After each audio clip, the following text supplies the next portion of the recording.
Welcome to Biz Help for You with host Candy Messer. Entrepreneurs like to focus on the big picture, like profitability, success, and a smooth-running organization. But there always seems to be those little things like taxes, employee compensation, laws, regulations, and more. Now you can get the answers you need in one place. Join us today as we break it all down for you. Now, here's your host, Candy Messer. Hello and welcome to Biz Help for You with Candy Messer. Thank you for joining us today. I hope you found the information on last week's show, Shift and Build, 3 Pillars for a Marketable Brand, informative. If you weren't able to join us and would like to listen to the show, links can be found on our YouTube and Facebook pages, as well as multiple favorite podcast platforms. If you'd like to receive notifications on when our podcasts have been uploaded, please like and subscribe. If there are topics you'd find beneficial or questions you have, please feel free to reach out to me at media@abandp.com. Now let's learn a little bit about our guest today. Victor Marzo is a certified pediatric chiropractor, transformational mindset coach, influential author, host of the Mindful Experiment podcast, and inspirational speaker. He has helped entrepreneurs double their profits in 12 months while working less and increasing time with his loved ones. When working with entrepreneurs, Victor utilizes many principles to help them create the reality they desire. He has been studying and putting into practice these principles that have transformed his life to where he works less, earns more, and spends more time with his loved ones. And he works with entrepreneurs. He utilizes many principles to help them create the reality they desire. So welcome to the show, Victor. I'm excited to be here. Thanks for having me on. All right, thank you. So I always ask my guests before we get into kind of the meat of the topic to tell us just a little bit more about themselves and how they got into what they're doing. So I'd love to hear a little bit more background on you as well. Yeah, my journey kind of started when I was like 12 years old. I was telling my mom how I wanted to figure out this thing called life. I was like, I'm going to figure out life. I want to understand how it works, why certain athletes are so exceptionally well versus some aren't, and all these different things. And so about 12 years later, I returned back to that. And it was when I was in chiropractic school, I was learning not only just chiropractic, but I was also learning energy medicine. I became a Reiki master and trainer. I started learning about 10 different energy healing modalities. And I was learning spiritual laws and universal laws and so forth. And it started to give me like this solid foundation to understand kind of how things work a little bit. And then it wasn't until after chiropractic school, I started to look back and go, okay, well, how can I apply this in my life, right? Because I'm starting my business now. I actually was negative 20, 30,000 just to start my own business. And it was one of the things where I'm like, okay, what are the things I know that's true and that I know that can work? And I started looking back and I started looking at the brain and what I learned. And I'm like, oh my goodness, there's principles in neurology that relate to principles in spirituality, but also relate to universal laws in quantum physics. So I was like, if I put all those 3 together, that was enough for my left brain to be like, this is going to work. I was very left brain. I'm a type A driver personality. So I was like, this has to be very scientific. I have to, be able to see it from that lens first. And so I started to apply and I started putting things in together. And it took a couple of years. I had my roadblocks and what I call tuition or your learning experiences. And then eventually I started to get more into the right brain side and seeing like how it all worked and just trusting that process. And when I started to do that with all the principles, all of a sudden my life changed and my life became easier. I was making more money, which it wasn't all about the money, but my purpose was impact. But in order to make a good impact, you got to be profiting or else that's your numbers of what you're doing. So it was my impact that was more important, what I was focusing on. But then I was like, well, let me see here. I got the money that I got to the level where I want to get to successfully. Now it's like, okay, well, how do I shorten my time? And so I was like, okay, well, if I can choose what I want to have and I can create it, well, then let's see how this works. So I put it all into play and I reduced my hours in my office about almost 50%. I changed my business aspect first, where we changed things. We took a 40% hit in business, but I was like, I'm going to work less and I'm going to be more strategic on what I do to help serve my patients the best I can be, but plus do other things that I enjoy, like being with my family or doing, creating programs for online classes or coaching. And I had another passion that I wanted to fulfill also. And so we did that. And then a year later, we were back at the income where we were before with that less amount of time. And it was just fascinating. So putting those principles together is kind of what led me to experiment on myself. And then I started coaching I did group coaching at first with entrepreneurs, putting that together to see, okay, here's an online class. I'm going to walk you through it and I'll group coach you through the process. And I had about 50, 60 entrepreneurs off the bat we started with. And it was amazing on the transformation they went through, because a lot of them were like, why is my life easier? I thought I was supposed to work harder. And I'm like, and the thing is, I always tell people, you can continue to do whatever amount of work you want to do. The key is working with the laws, working in harmony with the universe or God or whatever, but working with these systems that exist and how to work with your brain to understand how it works, just basic fundamentals. And when you put that all together, it's very easy then just to apply and say, well, I just have to follow this. And as long as I keep using these rules, just like in any game, you could be really good at the game as long as you know the rules. Mm-hmm. Right.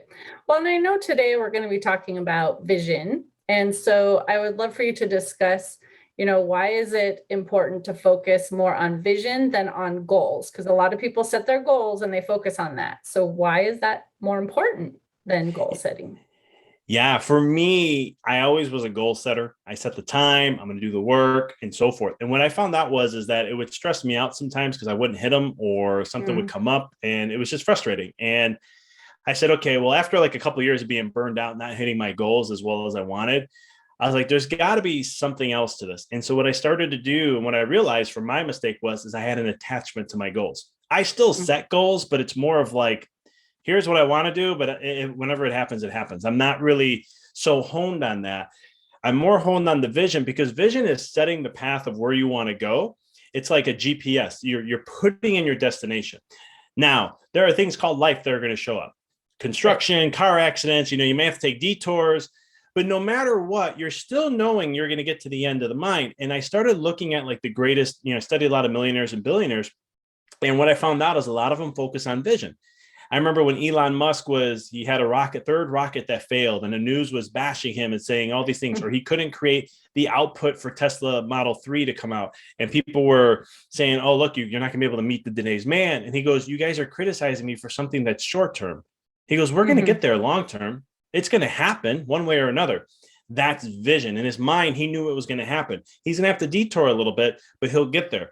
But the principle of vision is you're setting the course of where you want to go. And that's critical, because once you know you have crystal clarity of where you're going, then your actions line up a lot easier, because then you choose what you're going to do to align to the vision. And when you do that, that's the path of least resistance. Now you're not creating incongruencies in your life or doing something that you deep down, you're like, I just have to do this. But deep down, you're like, I don't want to do that. That's an incongruency of some sort. And sometimes I work with chiropractors, and some don't like using insurance because of all the nuances that come with it. But they're like, right, but I have to do this, right? And I always tell them that's going to be a growth blocker right there, because you have an incongruency. And it's like a marketing principle. In marketing, they say a confused mind always says no. Well, it's the same thing. If you're not crystal clear with your vision and you're not doing the action steps to align with your vision, then you're literally telling the universe or whatever it may be that you're not in congruency with it. So you're creating confusion, and then it doesn't know what to give you, because it's like you're saying this mentally, right? But then it's like, hey, but your actions are doing this. So we're kind of confused. Where's your value there? Right. Well, I think someone might be a little bit confused on, okay, well, goals aren't as important as your vision, because goals are still going to help you plan out where you want to go, so, and obviously you said you still set goals. So it's not like you're saying completely throw that out, and not have them. But I guess just explain to someone maybe how they can use goals with the vision to make sure they're still getting where they want to go, but not being totally overwhelmed if they don't hit the goals that they originally set for themselves. So the way I kind of explain goals is if you're I like using a GPS and going on a road trip. Goals are just the marker of where you are along the vision, right? And so if you're going through, let's say, Chicago to New York, well, there's certain cities I'm going to go through. So it's just, right, oh, I'm here at this point. Okay, great. Thumbs up. For an example, a goal I had when I changed my business and being more focused on pediatrics, we took a 40% hit because we were kind of clearing out the office of what wasn't really following our vision. Not that we were getting rid of adults. We kept the adults. It was just people who weren't sticking to care plans, not really I was more concerned about their health than they were. And that doesn't work out well. And so we were like, all right, let's shift gears. And then the goal was, we want to grow the office to 50% pediatrics. That was our goal. The vision was to serve and help kiddos to help them to return back to the natural essence of who they are, which is happy, healthy, and vibrant. That's our vision. So the focus of everything we did was that.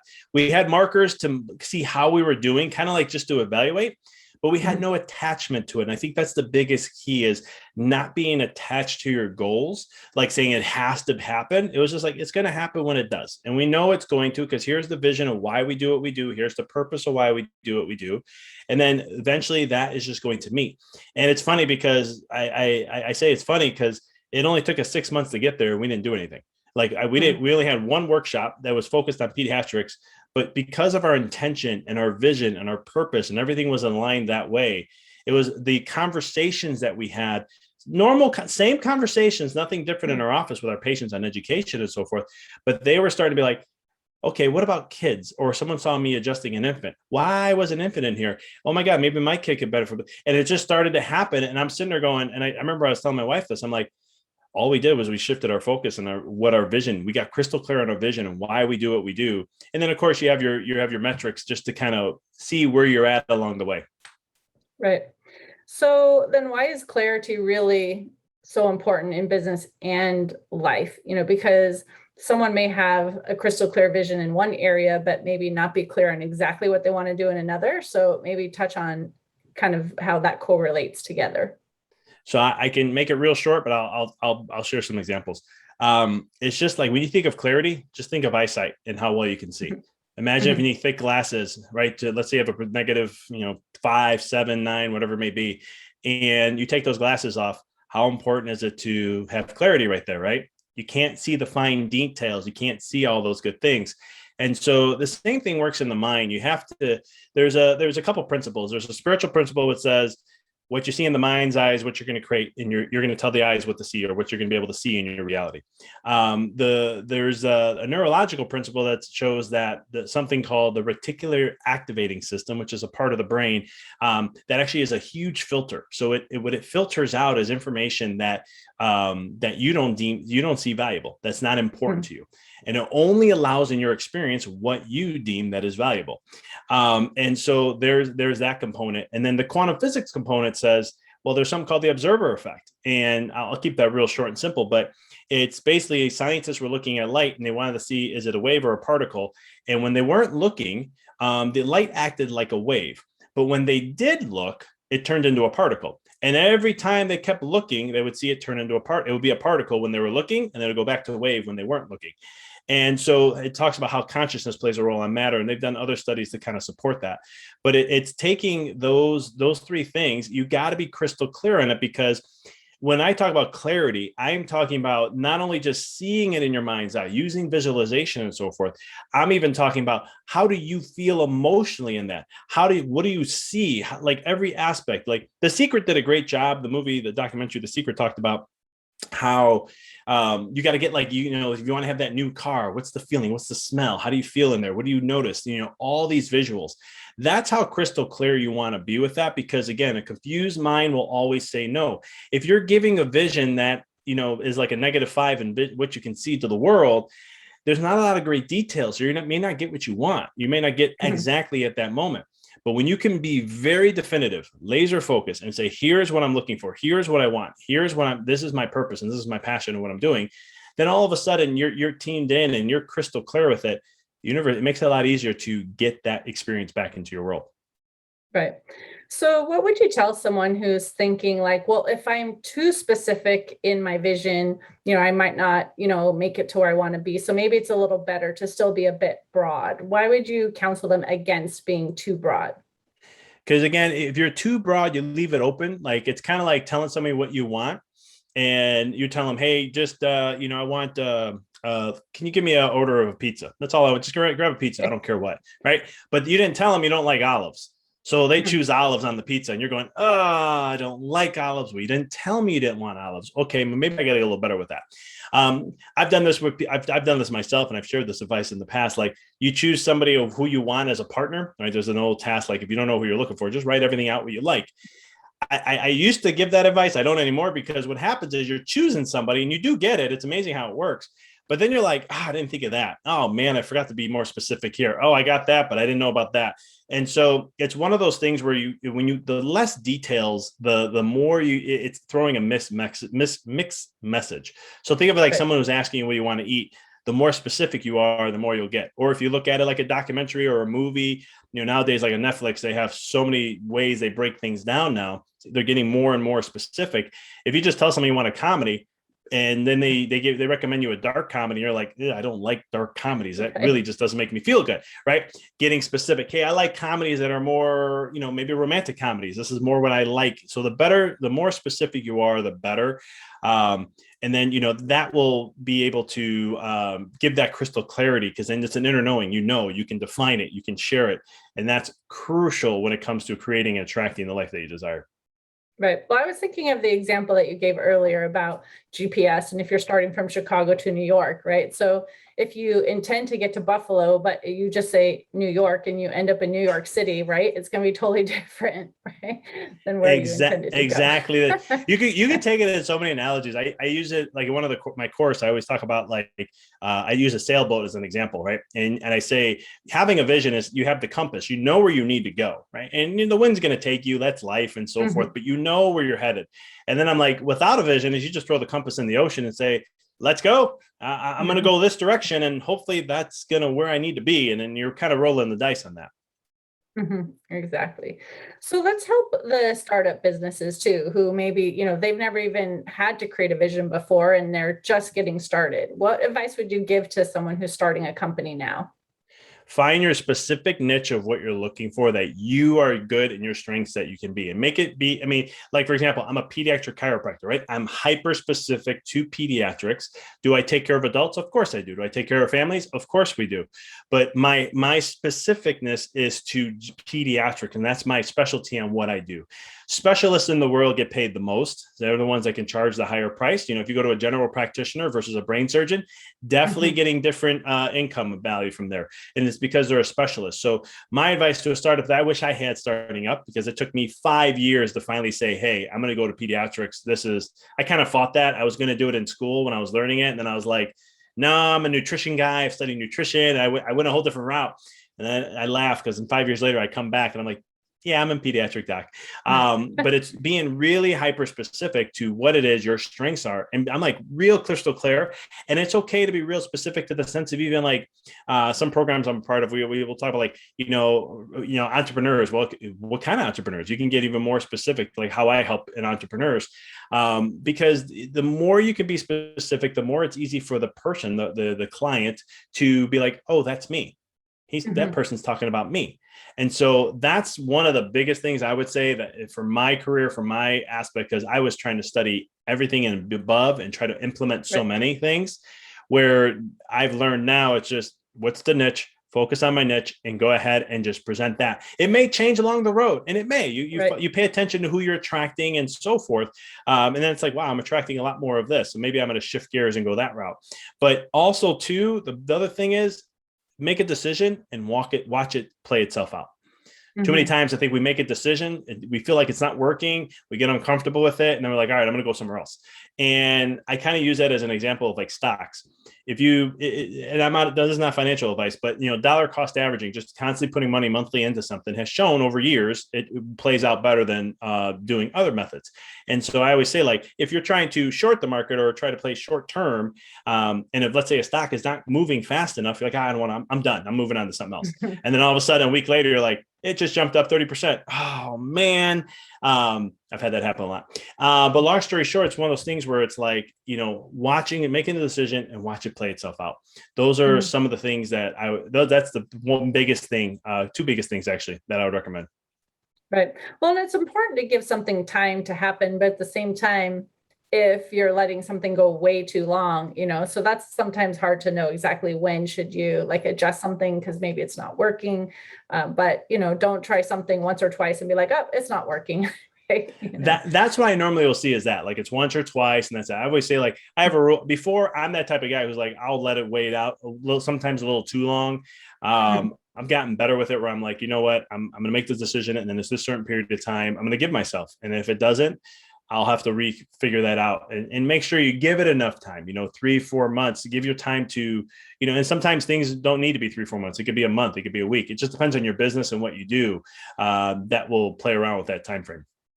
Right. Exactly. Well, and where you were talking before about being very specific in the niche, that sometimes can seem counterintuitive to someone, especially if they're starting business, because they're like, I need to get my clients and I want to take anyone. Right. And if I, narrow it down too much, I'm turning people away. And like you're saying, it's not that you're turning people away necessarily, but it's helping with your marketing. So you can speak to that person and attract the ones that you want. So it's not like you can't help them, just focus on somebody else, that you do want to attract. And then the others can come as well. Right. It is. I mean, that's the thing. Like I've seen it in my own business. When I learned this, I was like 5 years later, 6 years later, I'm going, I mean, you're telling me I could hit this a lot faster if I just, was that specific, but I felt like I would have lost out. Right. Cause that's that whole thing, Right. Scarcity mindset. But actually it does even more good for you than at least I've experienced, and with other entrepreneurs I've worked with, it does way more. It just makes it easier again, going back to marketing principles. A confused mind always says no. So if you say, I serve everyone, they're going to be like, how does that work? But if you say, hey, I serve this specific amount of individuals, I can even get more specific than that if you need to. And then all of a sudden you have a little niche. And then that's where, again, specialists get paid more. So that's where you can, of course, being worth your value of what you do, make sure you can, do at that level. But that's where I usually recommend. Right. And on this topic then of, growing the business and, becoming successful, right? Would you say success is luck, or is it choice? Or what would you say has that impact on how you're doing with your success? I believe it's all choice, because there is, some people say, well, there is some luck. And I'm like, well, I don't agree with luck, because here's why. If I show up every day doing what I need to do every single day, being consistent and working on my craft, working on my skill, and doing all the things that I need to do. A prime example of that was when COVID hit. Last year, there was threats of potentially our office would have had to be closed down. We're physicians in the state of Illinois, so we were able to keep the office open. During the time, my wife was like, why aren't you worried about any of this? You're not worried about the office closing. You're not worried about that. You show like you really don't have any worry. Like you're just moving along. And I said, I meditate every day. I stay focused on my vision every day. I stay centered to what I need to do. I don't let short-term stuff really distract me. I said, everything will be fine. We're going to work through this one way or another. We're going to get through that.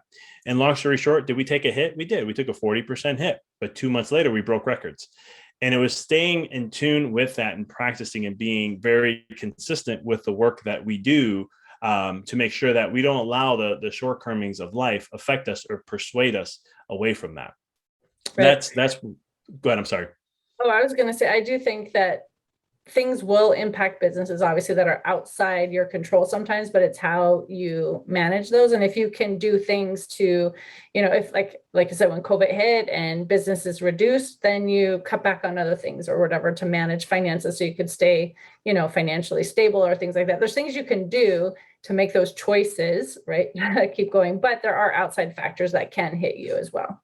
And there is, and that's where there's other, I think about it in sports all the time where, and it could be anything, and, playing a musical instrument or just, even just what I do. I remember, I used to practice. One of the things I was taught in school from my mentors is like, have workshops. And if no one shows up, you still present. And I was like, I'm not going to waste my time. That's a point where, I got other things to worry about. I prepped beforehand. Why do I have to? But I got it after a while. I was like, I'm going to trust the process. So I started doing that. What I didn't know is I was going to have an opportunity to go speak for some corporations out in the East Coast. And the person overheard me in a presentation. Now, if I never practiced as well as I did, that opportunity I would have never did well in that opportunity. That's why I believe it's more choice, because I chose every day to practice regardless of the outcome, so that when the moment did come, I can seize on that moment.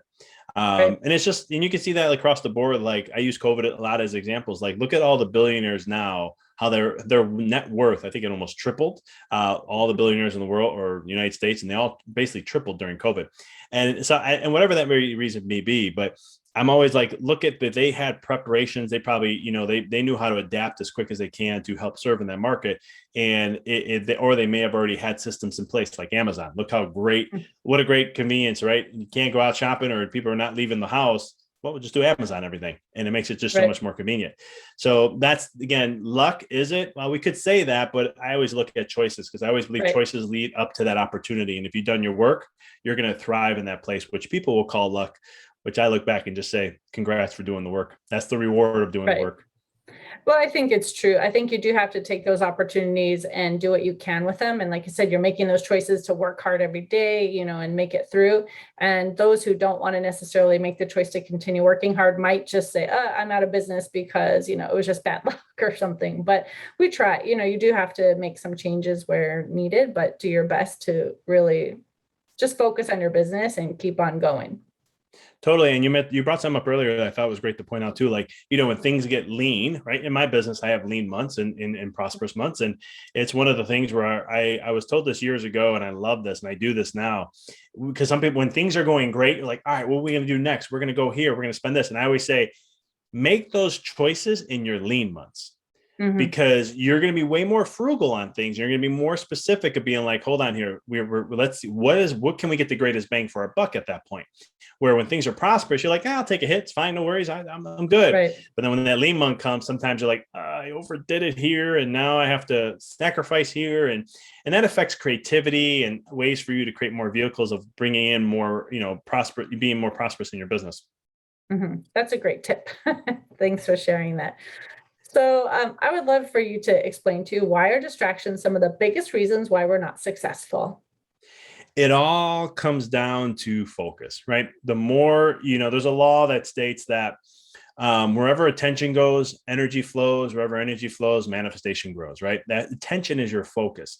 If you realize that you are life, whatever you put your energy to, you're going to create more of. Now, you've done this without even knowing this. Like, for example, and you ever had an issue in a relationship or something like that, and you just keep focusing on the negatives instead of the positives, right? What happens every time that person speaks? You are already looking for the littlest thing to react to. You're going to create more life out of that rather than shifting gears. Or it's like someone who's really positive.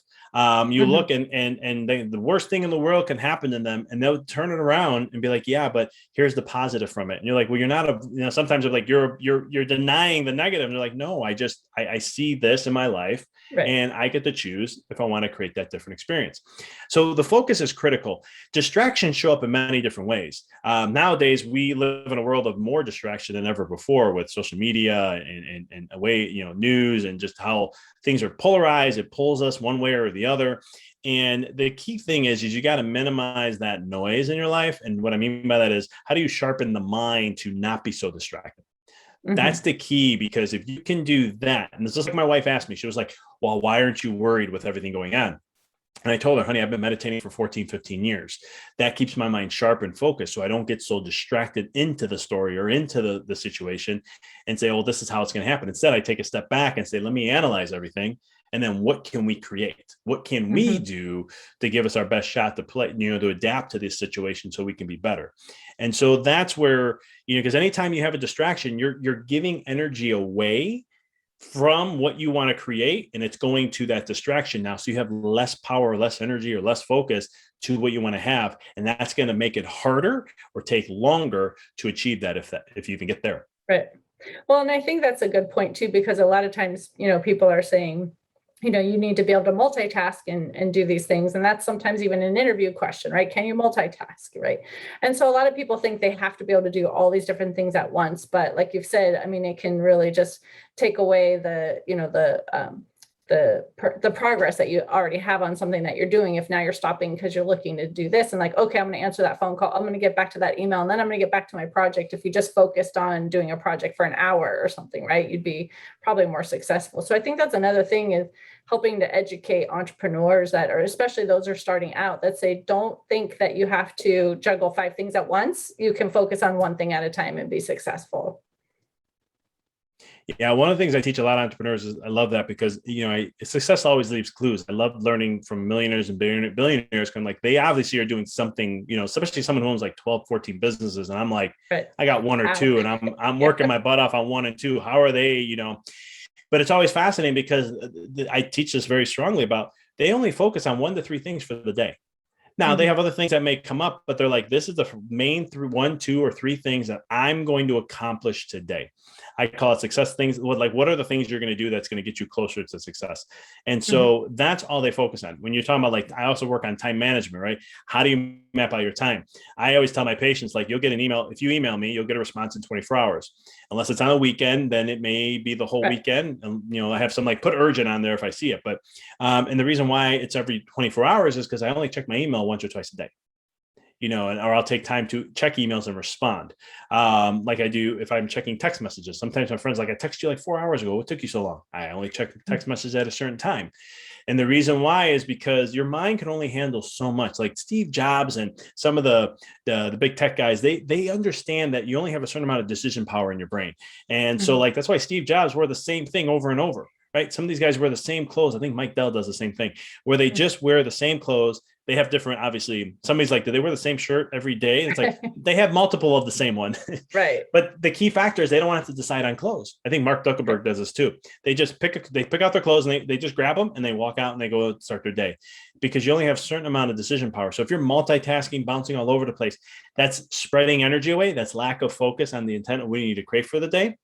And that's going to minimize, again, your creativity and your power to create or achieve what it is you want to do. Right.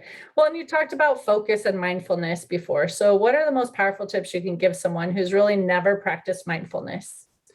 So the best one is meditation, but I will say there's something that can help make it easier. And the reason why is so with my patients, I always recommend this, because a lot of times if you're going to go meditate and this is your first time and you never meditated, even for the first month, you're not going to enjoy it, because your mind is so used to having thoughts and focusing on the thoughts that you don't know how. You're not trained to just sit in centeredness and watch the thoughts go by. You'll be like, oh, that's cool. I'm thinking about that. Let me get back here. I was thinking about that. Let me get back here. And then get used to being that centeredness. So meditation is the greatest thing you can do, because it's an art that you're learning how to focus. That's what it really is designed to do. But there is something that you can happen to be a little faster. And that is something called breath work. Now, there's many different forms of breath work. There's Wim Hof, there's Soma breath, there's sky breath, there's holotropic breath. There's a lot of different breath work and they work from a neurological standpoint. They're phenomenal. You have a part of your brainstem that's called the breath pacemaker. And what this part of the brain does, it's monitoring your respiratory rate all day, every day. That's why when you're angry, you have a faster respiratory rate versus when you're happy or when you're calm or when you're sleeping. There's different rates and they have a different effect on the nervous system. Breath work, again, it doesn't matter which one you use. You can do square breathing. I can go on. There's so many of them. But the purpose of breath work is that you can practice the breath, and what it'll do is it'll affect your autonomic nervous system, and it will start to calm you down. It stimulates something called the parasympathetic. And what that will do then is your brain will start to calm. So people who there's a little neural hack I'll give away for you guys, is that in my programs, I always teach how to combine the two. So I always tell people, do breath work first, because after the session, after 2 weeks of doing breath work, you can get into a very deep state. Some people even say as deep as what yogis practice for 20 to 30 years, because we are altering that nervous system and really getting it into a centered place. And then when you're nice and calm and centered, then you can meditate. And that's going to make it easier for you to go deeper into your meditations. And as long as you keep practicing this, what ends up happening is then you can build your muscle for meditation to where then you can practice breath work if you need to, but you can be easier into your meditated state, because you know what it feels like to get centered and calm. You know what it feels like now to feel a thought coming through and just be like, oh, there it goes, and that's it. And so when you guys hear me talking about thoughts coming in and just seeing them, just to give you a visual, it's kind of like being in a city and you're looking at a skyscraper. You can see the cars coming by underneath and the buses and all that, but you're not taking your eyes off the skyscraper. So the thoughts are the cars and the buses and all those kind of things. But as long as you're keeping your eye on the skyscraper, you're staying focused and centered. Perfect. So if somebody is still okay, this all sounds great. I want to create a vision. I want to be able to focus on, what I need to focus on. what are a couple tips that you would give to someone who is just starting out? So this is going to sound a little dark. um, the best way to develop your vision, in my opinion, and the things I've done for myself and working with others, is that you want to think of, looking at your life at the end first. So what that means is like, look at death, look at, what's your, if imagine somebody, this is a great thing. I've heard about this years ago and I've used it and I love it, is like, think about the person when you pass and someone reads your eulogy. What do you want them to say about you? And then when they're done saying everything you want them to say about you, then you got to ask the hard, real question. How much are you living that person? How much are you being that person? Right. So that's more of like a characteristic, but there's reasons behind that, because once you see your values and your characteristics, then you're like, okay, no, I got to do this. I want to be this type of a person. I want to do that. Great. Now we're getting into some emotions with that. Then we can pull that and say, okay, now what do you want to leave to the world? What's your legacy? What do you want to give to the world to help them know that you made a difference? And that's all going to relate based on what you felt through that eulogy. Because once you think about like, I want to be this type of a person, like for me, no matter who I interact with, whoever I'm working with, my main vision as life is just to raise the consciousness level of that individual so they can understand and realize the infinite potential they have within them to experience, to choose and create whatever they want. That's my main vision. And so that came from there, because at the end, I just want people to know that I've always been here to help serve. I always want to be there to help with them in any shape or form. And I can put more words to it, but the vision is the main thing of my purpose. So really looking at death and knowing that there's going to come a time and a place that will kind of put a fire under, what, to really start to be like, okay, now I got to get crystal clear here. I got to really get this all together. And then when you start to do that, everything just starts to align, because the emotions are going to come. You're going to see, what do I want people to think of me as? How do I want to be? And then, or how do I want them to see me as? And then you'll start to be that person. And that starts to create that alignment. Right. And people can use their business to actually create that legacy. Like some people might think it's kind of separate, like here in my life is the legacy that I want to leave. And then I've just got my business that's helping, to support, me and my life or whatever. But you can actually use that business to actually support the legacy that you want to have. Massively. And that's one big thing I teach, is that how to use your business to be a vehicle of your passion. Like for me, like I'm not too art. I don't have art. Like the only artwork I do is woodworking. I got into it about 5-6 years ago. I love it. Nowhere near an expert, but I'm getting better every day, practicing when I can. But the purpose is that when I look at, like, when I create businesses, that's a passion project of mine that I want to leave a legacy with. Right. That's my passion. And I'm like, hey, this is what I'm going to do. And if I don't care, again, I don't get to, like, you want it to be successful and so forth. But at the same token, I'm like, I want to just share this with the world. And the value that I give to the world is the value that they're going to invest in me, in themselves, really, but investing into what I'm sharing. That's the kind of mindset with it. So everything I do is part of that legacy, but it has to align to my vision, or else I'm fighting it. Right. If I'm saying I got to raise the consciousness, that's my goal of what I'm doing. But then here I am in my business and I'm creating something that, suppresses one thing and does benefit for someone else or whatever it may be. I don't really have that. I'm too pure hearted. I'm like, what example can I give here? But something along those lines, there's an incongruency to my vision with my business. And that's going to create, unsubtleties on a more lower vibration of frequencies of emotions like anger and things like that from it. Mm-hmm. Yeah, I think we just all have to realize that. I think, most people know this too, but your life and your business are going to intersect. You can't completely keep them separate. So they are going to impact each other. So if you can have your business kind of impact your life the way that you want to do for, sharing your life with other people. And like I said, making that impact and having that legacy, that's obviously something that you would want to have happen. Right. So. Well, it's like I tell chiropractors a lot too. It's like, and entrepreneurs also, but like when you're in business, like you got to incorporate your family into that. And they're like, well, no, they're separate. They don't be about. I'm like, no, they're going to be involved in everything with that. You may not think they're in the business, but they're part of that, right? Because you are going to be affected from it. And it's like when my wife and I talked about this one time, I was going to start a business up and she's like, I think that's great. But she goes, I already know where you are with things. And she goes, I'm going to have to be involved with that. I'm like, you don't have to be involved. I'm going to take care of everything. You don't have to worry about it. And she's like, nope. She goes, because you're going to come home and there's going to be times you're going to be feeling this way, or I need to hear you vent, and because you want to get something off your chest. And she's like, I have to be involved in that. And I'm like, okay, you got a point there. I have to rethink how I want to do this. Yep. And I think that's a good point for anyone who's listening too, is to realize you may think you could keep it separate, but really your family is going to be impacted, whether you think so or not, because the time that you have away from them to run the business, or like you said, you might have, some successes or challenges or something you want to come home and share with them too. So having them be a support for you and your business makes it so much easier for you to be successful.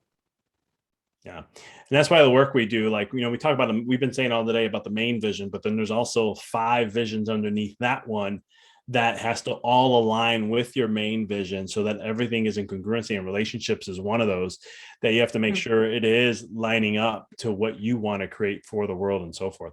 Right. Right.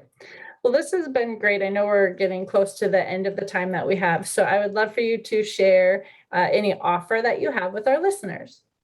Yeah, I'm offering the first 3 chapters of my recent book, A Walk in the Dark, absolutely free. All you have to do is just go to my website, empoweryourreality.com, and you'll see it on the top left corner. You can scroll through a couple parts of the main page.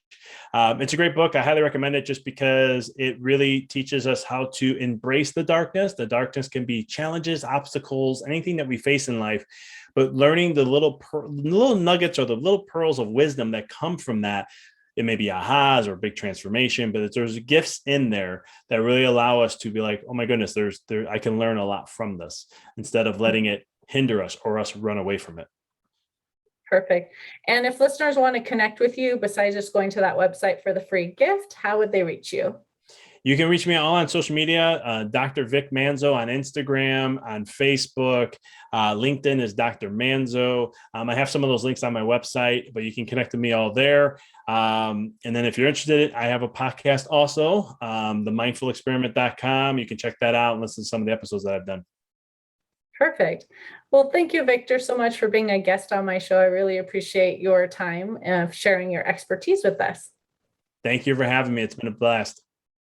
Sure. And I do want to thank the listener also for tuning in today. I hope you found this topic interesting and that it answered some questions about the importance of clarity of your vision. If you have any additional questions or comments, be sure to reach out to Victor at any of the links he shared, or you can send us a message at media@abandp.com. And would you please share our show information with those you know? I'd greatly appreciate your support.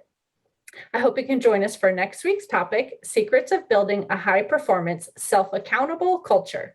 And remember, you can connect with us on Twitter, Facebook, and LinkedIn, and my website is abandp.com. And remember, you can also find the podcast posted on multiple favorite podcast platforms, including Google, TuneIn, Stitcher, iHeartRadio, and Spotify. Until next time, have a great week.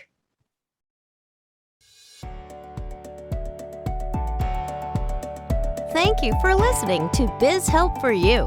Please join your host, Candy Messer, again next Tuesday. Have a terrific week.